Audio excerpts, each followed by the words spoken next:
সকালে একটি অজানা নম্বর থেকে ফোন এলো। তার একটু বাদেই ওই নাম্বার থেকেই হোয়াটসঅ্যাপে একটি ছবি ও মেসেজ এলো। একজন বৃদ্ধ ব্যক্তির ছবি, লেখা, এই লোকটাকে তুমি চেনো? ছবিটি ডাউনলোড করতেই এক ক্লিকে ঘটে যায় বিপদ। কয়েক মিনিটের মধ্যেই ব্যাংক অ্যাকাউন্ট থেকে উধাও 2 লক্ষ টাকা। নতুন ধরনের এই প্রতারণার নাম স্টেনোগ্রাফি স্ক্যাম। নিজের ব্যাংক অ্যাকাউন্ট বাঁচাতে শেষ পর্যন্ত দেখুন আজকের ভিডিওটি। এর পাশাপাশি নিজের বন্ধু বান্ধব এবং আত্মীয় স্বজনকে বাঁচাতে বিপুল পরিমাণে শেয়ার করুন এই ভিডিওটি। এটি আর 4-5টা সাধারণ ভাইরাসের মতো নয়। কোনো সন্দেহজনক লিঙ্ক বা ফেক লগইন পেজ থাকে না। ফাইল দেখলে মনে হয় নিরীহ ছবি বা অডিও, তাই মেসেজ প্রাপকের সন্দেহও থাকে না।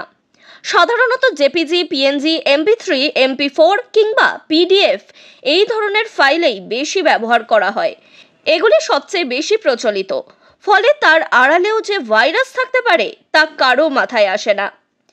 সাবধান, হোয়াটসঅ্যাপে ঝাপসা ছবিতে ক্লিক করছেন, কিছুক্ষণের মধ্যেই খালি হতে পারে ব্যাংক অ্যাকাউন্ট। বিভিন্ন অনলাইন রিপোর্টে দেখা গিয়েছে দেশের 80% বেশি মোবাইল ব্যবহারকারী বিভিন্ন মাধ্যমে আসা ভুয়ো মেসেজে ক্লিক করেন। তারপরেই ব্যাংক অ্যাকাউন্ট হ্যাক অথবা আর্থিক ক্ষতির মতো ঘটনাগুলি ঘটে।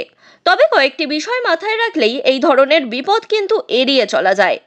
সম্প্রতি হোয়াটসঅ্যাপে একটি নতুন প্রতারণার ফাঁদ পেতেছে জালিয়াতরা। হোয়াটসঅ্যাপের এই স্ক্যামের নাম blur image scam. Blur image স্ক্যামটা আসলে কি? নতুন এই প্রতারক চক্র আপনার আবেগ নিয়ে খেলা করছে। একবার ফাঁদে পা দিলেই প্রতারণার শিকার হবেন আপনি।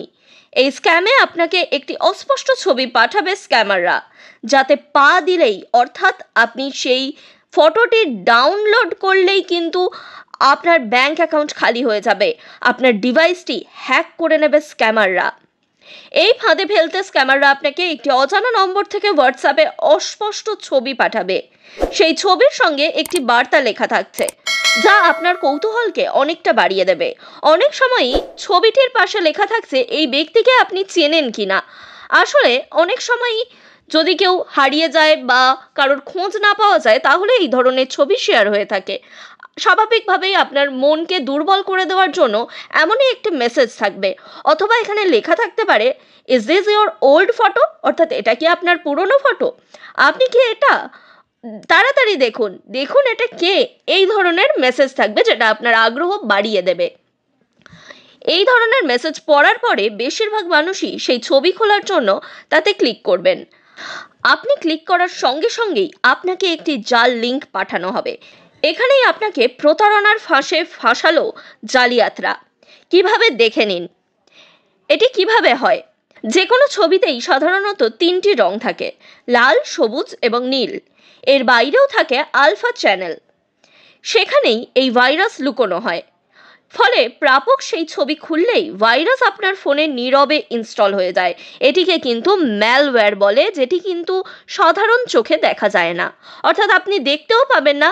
আপনার মোবাইল ফোনে একটি ফাইল বা অ্যাপ ডাউনলোড হয়ে যাবে। এটাই কিন্তু সেই ম্যালওয়্যার, যার থেকে আপনাকে সচেতন করা হচ্ছে। এই ভাইরাস সাধারণ অ্যান্টিভাইরাস দিয়েও ধরা যায় না। এর জন্য প্রয়োজন হয় ফরেনসিক টুল, স্টেগনালাইসিস প্ল্যাটফর্ম বা AI বেসড সিকিউরিটি সিস্টেম, যা সাধারণ ব্যবহারকারীর কাছে বা স্মার্টফোনে থাকে না। স্বাভাবিকভাবেই সাধারণ মোবাইল ব্যবহারকারীদের এই ফাঁদে ফেলা কিন্তু অত্যন্ত সহজ। এর ফলে কোন কোন সমস্যার সম্মুখীন হবেন? এই কেলেঙ্কারির মাধ্যমে আপনার ব্যাংক অ্যাকাউন্ট থেকে টাকা চলে যেতে পারে। হোয়াটসঅ্যাপ, ফেসবুক বা ইনস্টাগ্রামের মতো সোশ্যাল মিডিয়া অ্যাকাউন্ট হ্যাক হতে পারে। ব্যক্তিগত ছবি বা ডেটা চুরি হতে পারে। আপনার ফোন ভাইরাস বা স্পাইওয়্যার সংক্রমিত হতে পারে। এই প্রতারণা থেকে কিভাবে বাঁচবেন? 2 স্টেপ ভেরিফিকেশন চালু রাখুন। হোয়াটসঅ্যাপে গিয়ে দেখবেন 2 স্টেপ ভেরিফিকেশন অপশন রয়েছে, সেইখানে গিয়ে কিন্তু 2 স্টেপ ভেরিফিকেশন চালু করে দিতে পারেন। যদি এই সম্পর্কে জানতে চান তাহলে আমাদের এক্ষুনি কমেন্ট করে জানান, আমরা কিন্তু এই বিষয়ে একটা ভিডিও দিয়ে দেবো। আপনার ফোনে একটি ভালো অ্যান্টিভাইরাস অ্যাপ ইনস্টল রাখুন। অচেনা ব্যক্তির ফোন বা SMS এড়িয়ে চলুন। অচেনা যে কোনো ব্যক্তি ফোন বা SMS করলে খুব একটা পাত্তা দেবেন না। কোনো রকম সন্দেহ তৈরি হলে কিন্তু সেই ব্যক্তির মোবাইল নাম্বারটিকে একেবারে ব্লক করে দিন। হোয়াটসঅ্যাপ বা সোশ্যাল মিডিয়ায় অচেনা ব্যক্তির মেসেজ ওপেন করবেন না। অকারণে কোনো অচেনা ব্যক্তির মেসেজ ওপেন করে তাদেরকে এই ধরনের স্ক্যাম করতে সাহায্য করবেন না। ভুল করে ক্লিক করলে সঙ্গে সঙ্গে পাসওয়ার্ড পরিবর্তন করে ব্যাংকে জানান। ফোনে হোয়াটসঅ্যাপের অটো ডাউনলোড বন্ধ করে দিন। হোয়াটসঅ্যাপে অটো ডাউনলোড ফিচারটা অনেক সময় অন থাকে, এই হোয়াটসঅ্যাপের অটো ডাউনলোড ফিচার কিন্তু অফ করে দিতে হবে। যে কোনো নিয়মিত সফটওয়্যার আপডেট রাখুন। সফটওয়্যার কিন্তু অনেকদিন ধরে আপডেট না করা হলেও এই ধরনের সমস্যার সম্মুখীন হতে পারেন। ওটিপি কারোর সঙ্গে শেয়ার করবেন না। আপনার মোবাইল ফোনে কোনো ওটিপি বা কোনো ধরনের পাসওয়ার্ড রিলেটেড জিনিস এলে বা কেউ মোবাইল ফোনের মাধ্যমে পাসওয়ার্ড জানতে চাইলে একেবারেই শেয়ার করবেন না। বর্তমানে এই ধরনের স্ক্যাম কিন্তু কিছু নতুন নয়, ইতিমধ্যেই বহু মানুষের সাথে এই স্ক্যাম ঘটেছে। তাই আপনি কিন্তু সতর্ক থাকুন এবং আপনার পরিবারকে সতর্ক রাখুন। তবে এবার প্রতারকদের হাতে গোপন নথি চলে গেলে বারবার এই ধরনের জালিয়াতির সম্মুখীন হতে পারেন আপনি। তাই আগে থেকেই সাবধান হয়ে যান এবং আপনার পরিবার ও অন্যান্য মানুষকে সাবধান করতে অবশ্যই এই ভিডিওটি শেয়ার করে দিন এবং এমনই নিত্য নতুন আপডেট জানার জন্য আমাদের চ্যানেলটি সাবস্ক্রাইব করে পাশে থাকা বেল আইকনটি প্রেস করে দিন।